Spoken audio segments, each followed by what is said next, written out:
Alright, ladies and gentlemen, boys and girls, welcome to We Ain't Got No History's post-match live video chat thingamabob. My name is David.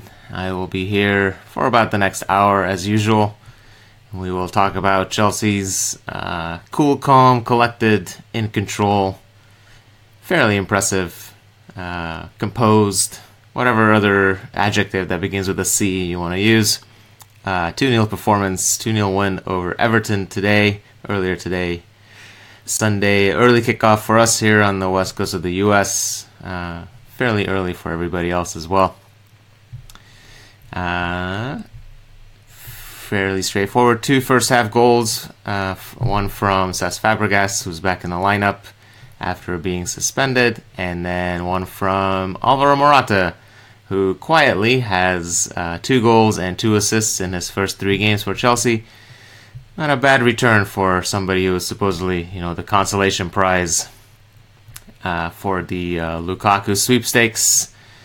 Everybody's all about Lukaku's impact at Manchester United, such as missing penalties. But here's Morata, making making good on his 60 million pound transfer fee. And already, second question, any transfer news? That's everybody wants to know. Any transfer news? We'll get there. We'll talk a little transfers at the end, since there are only 4 days now left in the transfer window. 4 days and a bit of change, I suppose. It closes at 11 p.m. on Thursday. So we basically have Monday, Tuesday, Wednesday, Thursday to get things done. And Chelsea have been promising at least 3 signings for about a month now. We've had 0 signings since they started promising 3 signings. So we'll see how all that goes. I suppose we're probably making progress in at least the Oxlade-Chamberlain pursuit. But we'll get to all that. Thanks for all the questions. I am doing pretty great considering I'm rolling on about 2 hours of sleep because this game kicked off at 5:30 in the morning here. That's always the joys of the noon or the 1 o'clock kickoff in the UK. Anyway, so Chelsea back in the 3-4-3 after last week's 3-5-2 experiment / emergency lineup situation. Bakayoko, who started last week basically on one leg, was more understandably just on the bench today. Eden Hazard was not fit for the bench, or at least we deemed him not fit. Of course, our pal Bobby Martinez called him up for Belgium anyway. So that is a situation for us to worry about and keep track of as we go through the next couple weeks. I've seen some suggestions that it's more of a symbolic call-up because Hazard is the captain of Belgium these days. So, he's just there for moral support, which is fine by me. He's there to train a little bit, that's okay too. But, understandably, Hazard's injury happened while he was with Belgium, but it wasn't like anything really that had to do with Belgium. It was just kind of a freak injury that he picked up in training. But still, it's just, bad. It's bad by association. And it's just a weird situation where we deem Hazard not fit for the bench, and then here he is being called up by Belgium. And as we know, Chelsea or Conte really don't have much of a say in this. It's up to the national team and the player himself. Obviously, the player will want to play. Hazard doesn't want to be seen as somebody who walks out on his team, on his country. So it's it's a bit of an awkward situation. But back to the game. So Chelsea back in a 3-4-3. Courtois in goal. Back 3 of Rudiger continuing to play for Cahill, who's suspended, and looking quite eerily like Cahill in a good way, with the ball at his feet, and then possibly even better. It's certainly growing in comfort and confidence in the lineup here, Rudiger. So hopefully, I guess not. Maybe not hopefully, but we'll see. It'll be an interesting situation when Cahill does become available. He has one more game left in his suspension. whether he takes his spot back or is that spot Rudiger's now. We saw a somewhat similar situation last year when Willian was initially the starter as the right winger in the 3-4-3, and then his mother passed away, unfortunately, so he was out for a few games with a bereavement leave, and by the time he came back, Pedro had established himself as a starter, and through no fault of Willian's, really, he lost his starting spot. Cahill's done a lot more wrong than Willian did last season, and so we'll see. We'll see if that spot is Rudiger's to keep now. But he's basically guaranteed to start at least one more game, which is the next one against Leicester City, and then I think we play Arsenal, so that could be interesting. So anyway, back three of Rudiger, David Luiz, and Azpilicueta. Azpilicueta being the captain for the first time at Stamford Bridge from the start. Something we can hopefully see a lot more often in the years to come. Alonso and Moses as the wingbacks. Conte and Fàbregas back together in midfield, and then the front three of Pedro, Álvaro, Morata, and Willian. Everton lined up in a sort of a 5-3-2-ish formation. Definitely three center backs, but then two pretty deep and withdrawn wing backs, three central midfielders, and then a front two of Wayne Rooney and new signing Sandro Ramirez.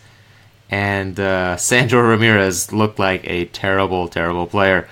And we know he's not a terrible player because he was good for Malaga last season in Spain, but he was just having a terrible time out there.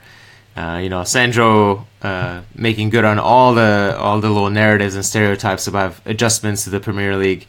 Meanwhile, here's Morata scoring goals and setting up goals. So, you just gotta pick him right. It's not about where you come from or what nationality you are. It's gotta pick him right. Everton much changed since the last time we saw them, either at Stamford Bridge or at Goodison Park. They had £30 million goalkeeper Jordan Pickford in goal, who did not really look like a £30 million goalkeeper, but hey, that's the market these days. Back three, Phil Jagielka, Ashley Williams, and new signing Michael Keane. Wingbacks of Leighton Baines, who was kept super quiet by Victor Moses. Victor Moses himself was not super influential in terms of attacking. Popped up a couple of times in the second half, but his job seemed to be mostly to keep Baines quiet, and he did that really well. Right-sided wingback was Mason Holgate, who's not really a wingback. He's more of a center back, and that showed quite clearly. He basically offered nothing going forward, and Alonso had the better of him at the other end.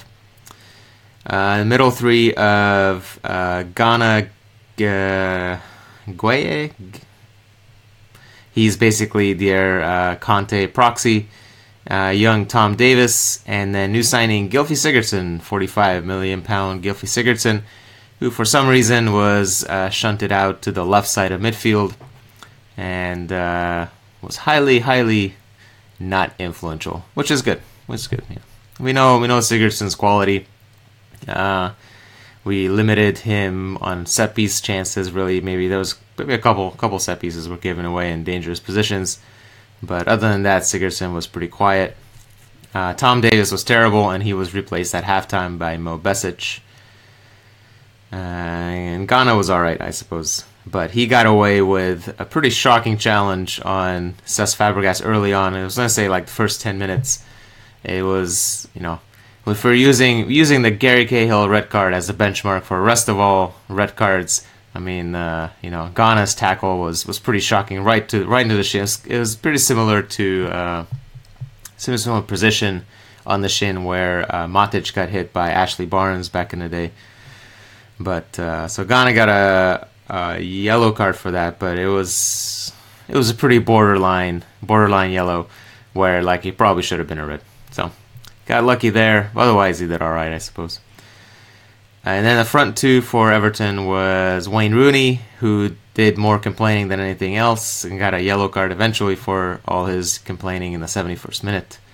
And then the aforementioned Sandro, who was pretty bad.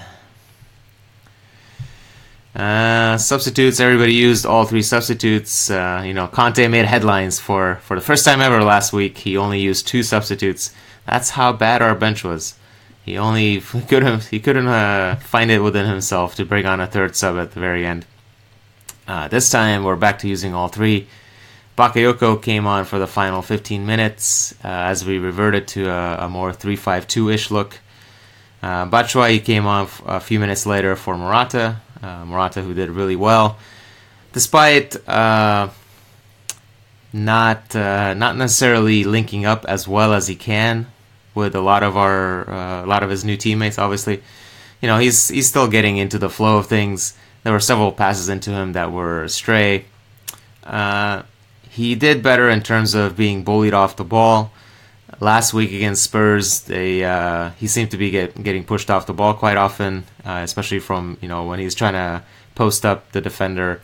He would be more often than not he would end up on the ground, and Spurs defenders would have the ball. This week, much better. Obviously, Everton's defenders are not quite the quality of Spurs defenders, but Morata's improving in that sense for sure, and he keeps finding the goal, which is good. He set up Fàbregas for the opener. After getting his initial pass was blocked, the ball popped up, and then he headed it into Fàbregas' path. And it's certainly nice to have a center forward once again who not only is strong and occupies multiple defenders, but actually can head the ball. It's something that was always surprising with Diego Costa, who was 6 feet tall and yet was basically useless in the air, save for a few odd occasions. And then Chelsea's 3rd sub was young Andreas Christensen, coming on for Moses as the defensive sub in the 89th minute. Christensen went into the back 3, and Azpilicueta shifted out to the right wing. For Everton, the one big change that they made, at halftime, Besic came on. There were there's a story out there that Besic didn't start because his father was shot back in Bosnia, which is pretty crazy. And so everybody's expecting him to fly home, and he didn't. He was on the bench and instead played in second half. So that's kind of a weird situation. But best of luck to him, and doesn't sound very good. The one big change, the impactful change that Ronald Koeman made was Dominique Calvert-Lewin coming on at the hour mark for the entirely ineffective Sandro. And unsurprisingly, Calvert-Lewin was their most dangerous player all game. And we can probably be thankful for Koeman for not starting him. I think he possibly was tired. I don't know the exact reasons, but we didn't have to deal with his pace or his inventiveness. And that's a plus, having to deal with 2 big guys up top like big and slow, Rooney and Sandro, was a lot easier than having to deal with the wide, pacey threat of Calvert-Lewin, who did work a couple of good chances out of, I think I wanted to say David Luiz and Azpilicueta. Yeah. Yes, Ram likes Calvert-Lewin, just like he likes all young English players, because he likes the prospects. And Everton's final sub was Aaron Lennon. And it was good to see Aaron Lennon back because he's had some mental health issues that he's talked about quite openly over the last years. So it was nice to see him back on the pitch. But it was also nice to see Everton not score. So Chelsea 2-0. Composed, controlled. All the stats you want to look at are in Chelsea's favor. Possession, shots, anything you want. Everton finishes the game with 1 shot on target, and that was possibly also going high or just above the bar, but Courtois thought it better and got a touch to it, so that goes down as a shot on target. I think that happened somewhere in the final 5 minutes. So yeah, I think that's all we really need to know. Everton, by general consensus, were highly disappointing. Everybody kind of expected them to give Chelsea a good value for our money, Especially after they drew with Manchester City 1-1 last weekend, and they were possibly a little unlucky to do that. They've advanced past their Europa League playoff round against the Hajduk Split. And then they also beat Stoke City, so, and they've barely conceded. In fact, they conceded as many goals today as they had done all season in the 4 games that they've played. But they're also dealing with plenty of injuries and, fitness issues, so maybe that all caught up to them. All in all, or maybe Chelsea were just that good. But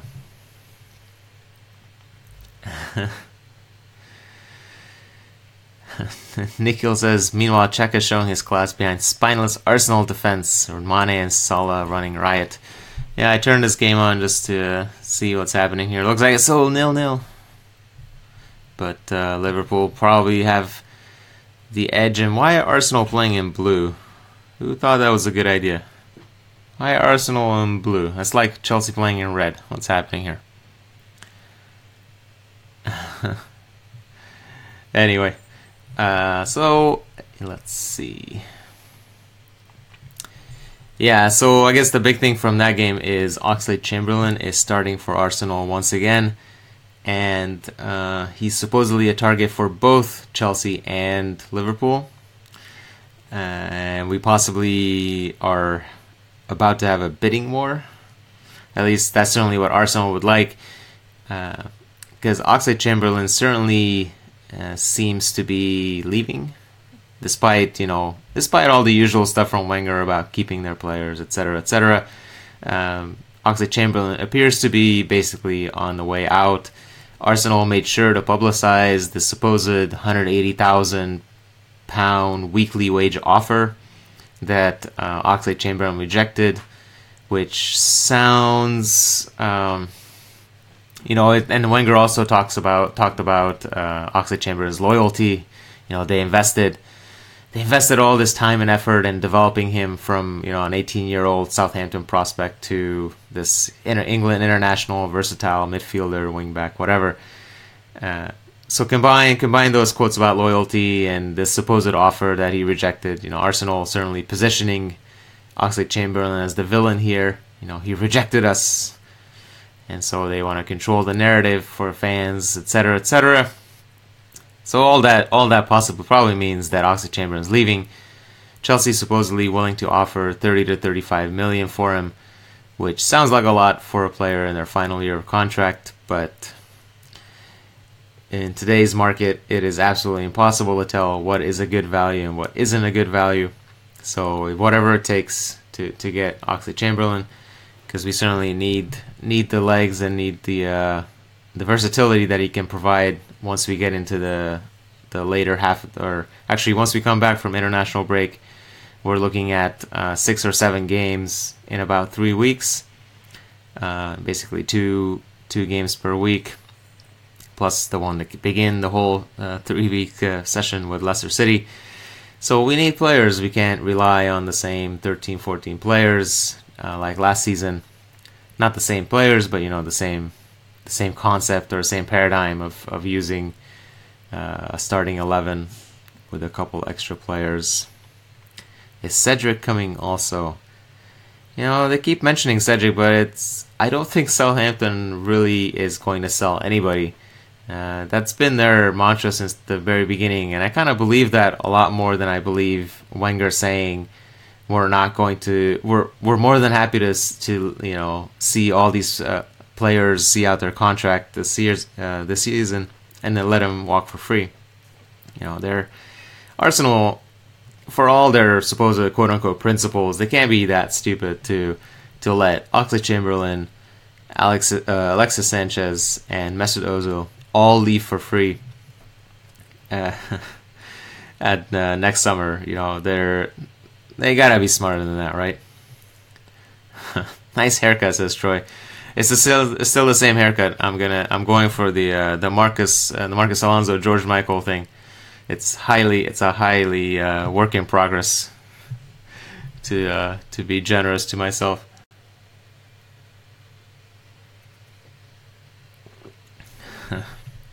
Jared says if no one comes in, Do we prioritize the Premier League, the FA Cup, and get what we get with the Champions League? I would assume that's what we would do, but I'm trying not to consider that possibility at the moment. I'm joining Conte in remaining confident that Chelsea can pull off at least a couple signings in the last few days. We did sign Marcos Alonso and David Luiz in the final 48 hours of last summer's transfer window. So we should remain hopeful, I suppose. Let's keep it positive. It's not a Luiz haircut, but nobody is Luiz. Yeah, if I could grow hair like David Luiz, maybe I'd have a different career than sitting on Facebook Live. Alas, can't have it all. Yeah, so I'm fairly confident. It sounds like we're going to be able to get Oxlade-Chamberlain in. He's leaving Arsenal, and we might have to outbid, I guess, or out wage offer Liverpool. But if Oxlade-Chamberlain wants, if part of the reason he wants to leave Arsenal is supposed ambition, I'd like to think that Chelsea is the place more likely to fulfill those ambitions than Liverpool. I am a Chelsea fan, though, but recent history certainly is in our favor. So I'd say Oxlade-Chamberlain is a good chance in the next few days. We probably won't pay 180,000 in weekly wages to him, which would be pretty outrageous. I really think that's just a story that Arsenal kind of embellished. And it looks like Liverpool just scored. Hey.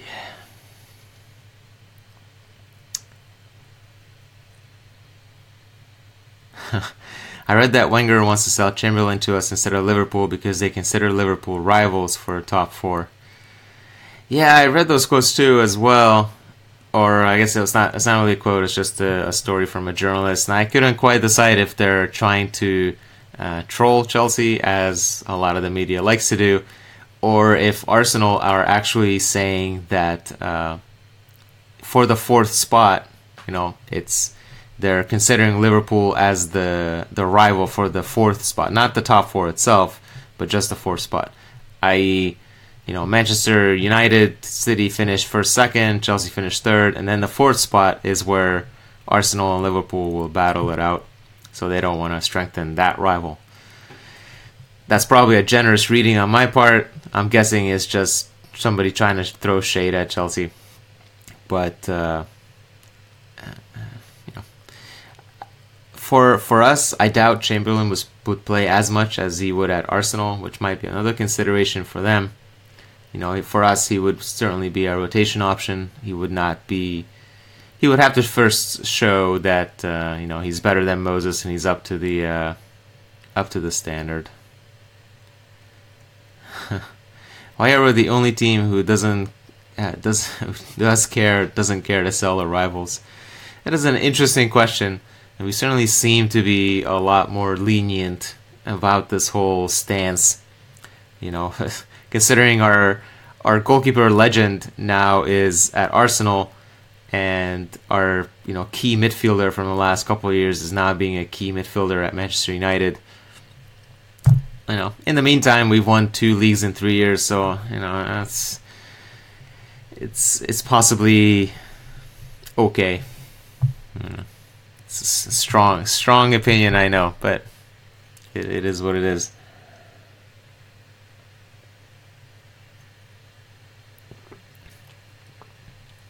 Today we demonstrated the spirit of the champion. It was a very much a composed performance, I thought. Last week certainly it was more of a defensive rear guard action against Spurs. Obviously Spurs were favored, and so we sat back, we took our chances when they came, and we created some high quality chances. If you looked at everyone's favorite new statistic, expected goals, Chelsea actually were ahead of Spurs last week in expected goals despite taking fewer shots. which means that each shot that was taken was actually a higher quality chance or a more likely goal than what Spurs were creating. So it's the plan worked then. This week we played quite differently. Played from the front foot from the first minute, especially first half. Basically, the whole first half was played in Everton's half. Chelsea routinely recovering all their clearances and then setting up the attack again, passing it around patiently. First goal came after multiple passes in a row, as a lot of our goals tend to come from. So it's there's certainly an aspect to today's game where Everton were just really, really bad. But it's always 6 of one, half a dozen of the other. Chelsea looked really good and very composed, strong performance. Part of that was enabled by Everton, but part of it is that's what made Everton look really bad. Chelsea pressuring in the right areas, recovering all loose balls, setting up camp in Everton's half, working the angles, working the triangles. Some good, generally good passing. Some of the passes into Morata were a little off, but all that's going to come with practice. So I think it's entirely discounting today's performance as Everton were bad is not giving Chelsea enough credit for just how well they've played, which they've done basically all season since the first 45 minutes against Burnley, which would be nice to get those back, but as it is, it's 6 points from for the first 3 games, which is not terrible. And Manchester United will slip up at some point. They can't. They might have won 3 in a row and scored lots of goals and whatever, but it's a long season. Just remember last season, Manchester City ran away with the league in the first 2 months, and then they didn't even finish top 2. So it's always a long season. Willian's performance was superb in this game. Is he really going to Barcelona? Yeah, I thought Willian played pretty well today. He did admirably last week too, seeing as how he was basically our only attacking outlet last week. This week looked much better now, surrounded by other options such as Fàbregas and Pedro. As far as the Barcelona rumors, I think that's a whole bunch of hogwash, to use that word. I think somebody was saying that he shares an agent with somebody like Coutinho, which might be right. I am not sure, but yeah, I think it's we can safely say that Willian is not going to Barcelona. Now watch him go to Barcelona last 4 days. I don't really see that happening at all. We need to sign players, not sell players, as Conte said a couple weeks ago. The real excitement this week will be watching Costa implode as the window closes, says Troy. Yeah. There's even rumors, it's become so desperate for Diego Costa that there's even rumors that he might go to Everton. And, I was wondering why Everton were being linked with strikers, because they're linked with Costa and they're linked with Jamie Vardy. I was wondering why they were linked with strikers, but based on today's performance, they are in desperate need of an actual striker, because Sandro was terrible and Rooney was useless and just complained a lot. But yeah, we'll see if Costa relents on his supposed demands to go to Atletico, considering he can't really go to Atletico because they can't register him and they don't have the money to sign him. There was a story from Spanish radio a couple weeks ago that we agreed a fee, but of course, as most stories from Spanish radio, that turned out to be a bunch of BS. So Costa technically remains a Chelsea player. He's willing to tell his sob story to anybody who's willing to listen to him. But maybe we'll loan him out somewhere. I still think the best solution for all involved would be to loan Costa out for 6 months to a year, and then sell him in January or next summer, as long as he's kept far away from Stamford Bridge.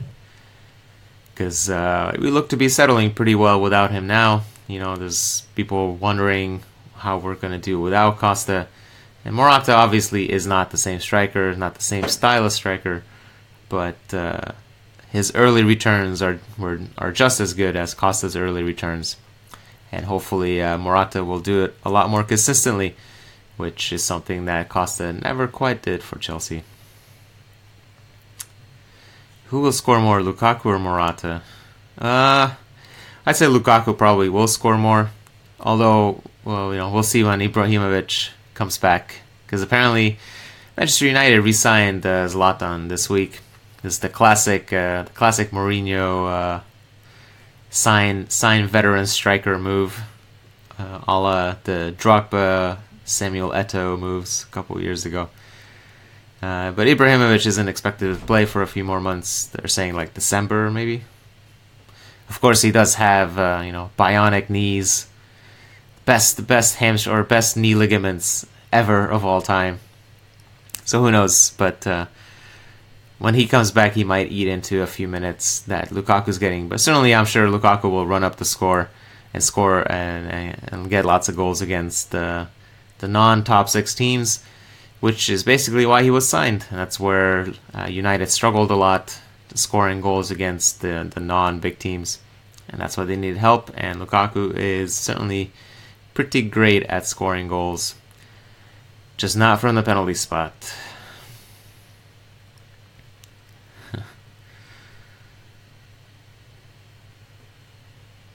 Yeah, Morata doesn't need to, as Chuck says. As we've seen already, Morata's link-up play is quite excellent and not just with Hazard. Costa and Hazard had really good understanding, but Morata seems to be linking up and improving with the likes of Pedro and Willian and Alonso and Fàbregas. So hopefully he'll provide a bit more option. We need one more striker to create space for Morata, says Kelvin. Yeah, the Fernando Llorente rumors were back this week. We thought those rumors died along with his broken arm, but now apparently the broken arm is healing and the rumors are back as well. Fortunately, the price tag now rumored is 15 million. At the start of summer, it was 30 million for Llorente, and that was obviously outrageous even in today's market. 15 million, possibly better. We'll see if Swansea sell him this time. Obviously we tried to sign Llorente in January. Swansea said no, and they convinced him to stay, and he played a big role in keeping him up. This season, that's not necessarily something that they need. And in a way, it would be actually beneficial on multiple levels to sign Llorente, because it would guarantee a few more minutes to Tammy Abraham at Swansea. Abraham's on loan at Swansea. And even though they're saying they might bring in Wilfried Bony, also on loan, it's... If we sign Llorente, not only we get an excellent veteran backup striker to be a third striker, we take an option away from Swansea, and thus possibly giving more minutes to Abraham. So it's a win-win-win. It's decent enough, but I could see the arguments for signing a third striker. I don't think I'm okay with Batshuayi as our backup. But certainly Llorente is a proven quantity both in the Premier League and in the Champions League. So it's and he worked, him and Morata worked well together a few years ago at Juventus. So it's it could be a smart signing. 15 million, possibly still a bit too much, but it is what it is. I do think a third striker is not necessarily the highest priority still for us. The priority should be wing back, ideally somebody at this point who can play both right and left if needed, such as Oxlade-Chamberlain. He can also deputize in central midfield, which is also a position of need. So once we fill those, then we can sign somebody, like Llorente to be a third striker. What if Morata is injured and we are left with Michi? Yes, that is the concern. So I'm not sure what Morata's injury record is, but it's tough to plan for injuries and tough to, by definition, any option you have as a backup is not going to be as good as a starter. So if there's an injury to a starter, even if you have a good backup, it's not an ideal situation. But yeah, it's in that case having a third striker, or even if we switch to a two striker setup or whatever, it's good to have a third striker. I'm not saying it isn't. I just don't think it's the highest priority. But Llorente, I could see him possibly being one of the 3 or 4 signings that Chelsea make in the next 3 or 4 days. Better get to work, Marina and company. Anyway, let's have a quick word on Champions League, and I think we need to go ahead and start wrapping it up. As you say in the IT world, backup of a backup. That's right. You gotta have an offside and an onside backup. Maybe Barkley and Costa part of the same deal. Yeah, so supposedly, back on this, supposedly Chelsea and Everton are talking right now, after the game, about potential deals for Barkley, which could be in the mid-20s, mostly because his contract is expiring and he's injured for the next 3 months, 2 to 3 months. He's also never quite lived up to the original hype from a few years ago, so Barkley certainly is at this point out, leaving Everton. Spurs are supposedly in the lead, so if we can sign Barkley for mid-20s as a decent homegrown player, deny a player to Spurs, it's another win-win. You gotta, anytime you can take a player away from Spurs, it's all right. So supposedly those talks between Chelsea and Everton are happening right now, and they're possibly talking about Costa as well. I really don't see us selling Costa to Everton. I don't think Costa would be willing to make that commitment either.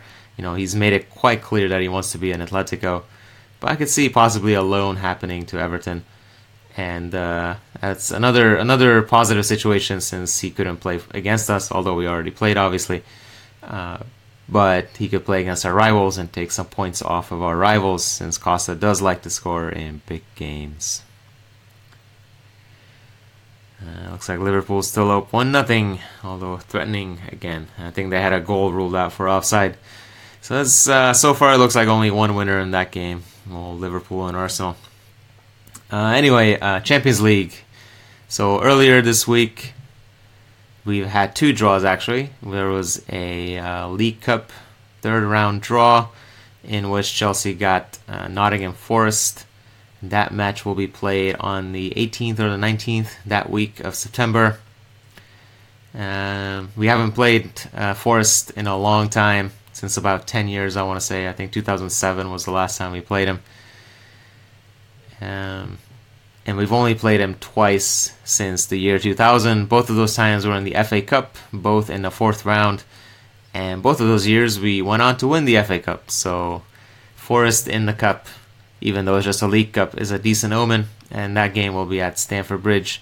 So presumably it will be a good chance to rotate the squad, get some minutes into the fringe players, the B team, and the youth and the youngsters, and advance to the next round. So that's League Cup third round. That draw was held, for whatever reason, it was held in Asia, because the League Cup is now sponsored by Carabao, which is the same company that sponsors Chelsea's training kits. It's the big rival to Red Bull, this Taiwanese or whatever, Thailand, energy drink from Thailand. So that was on Thursday, and then later Thursday we had the draw that everybody else cared about, which was the Champions League groups. Chelsea were in pot 1, which is the rules, since they place all the league winners into pot 1, which kind of makes sense in the case of Chelsea, but it also meant that teams like Spartak Moscow, who had the third lowest coefficient of any of the 32 teams qualified for the group stages, were in pot one. And it left teams like Barcelona and Atletico in pot two. In any case, Chelsea got a decent enough draw. I call it decent. Some people took some exception to that adjective. Basically, it could have been a lot worse. It could have been quite a bit better. It didn't. We ended up with Atletico Madrid, which is the Diego Costa derby, Roma, and Karabag, or however you say it, the team that plays in Azerbaijan, which apparently counts as Europe. So that should be an interesting away trip for those lucky enough to go, or who have the means to go. Watch the team play in Baku, Azerbaijan, which is I think that will be the first group game. Long flight. That could be interesting.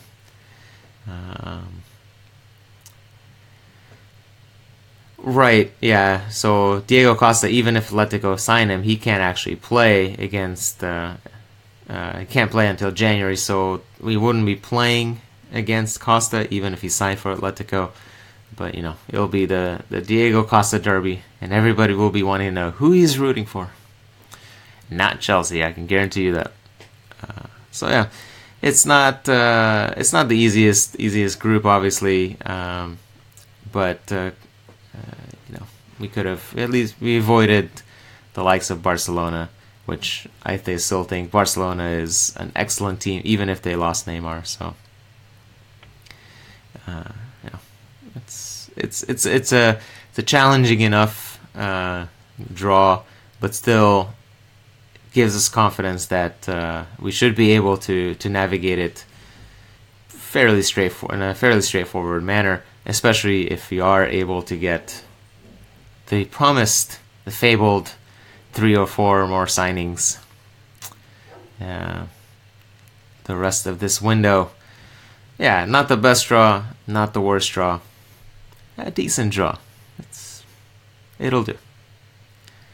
You'll have to, obviously. It's not much use in complaining about it. You can only beat the teams that are in front of you. So these are the teams we're going to have to beat. Yeah, we certainly could have been like Spurs, who ended up with Real Madrid and Dortmund. So good luck in the Europa League, Spurs. Back on Spurs Day. I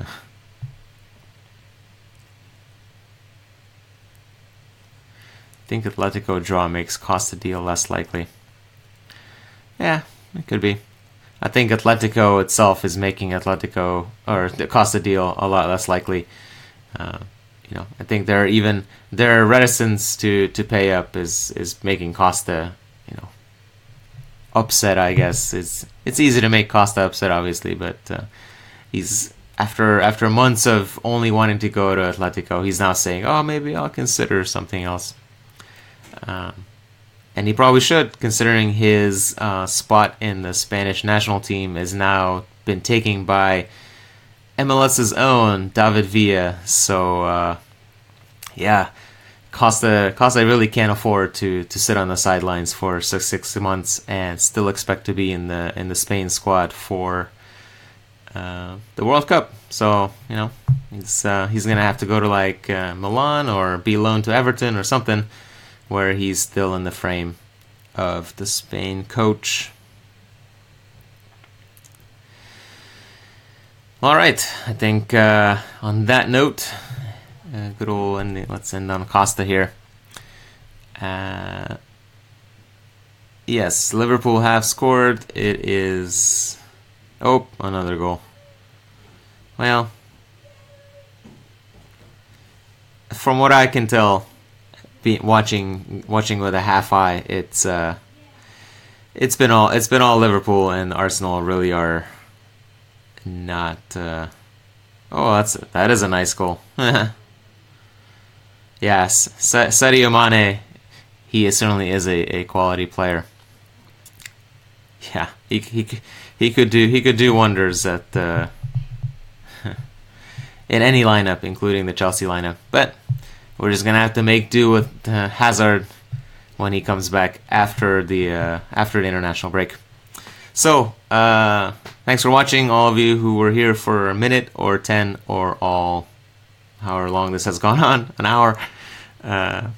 We'll be back. I'm guessing we'll do like a transfer deadline special wrap up, etc. type of deal. Since everybody, it'll be a big day in football, always this transfer deadline. And it's probably the last one we'll get to do ever for a transfer deadline that's on August 31st, since next year they're talking about a much more reasonable end to the transfer window before the start of the season instead of after 3 games. So anyway, we'll talk to you then. Chelsea won today 2-0. A very good, composed, controlled performance. Only ever one winner today against Everton. First half goals from Cesc, Fàbregas and Álvaro Morata, and then lots of wasted chances in the second half for Chelsea. So 6 points from the first 3 games. Decent enough, especially after the shambles of that first 45 minutes against Burnley when we all thought the world was ending. But as it turns out, it didn't. So hopefully next 3-4 days will be very exciting and filled with lots of transfers. And we'll be back on Thursday-ish, Friday in most parts of the world to talk about all that. So I'll see you then, and thanks for watching. Bye.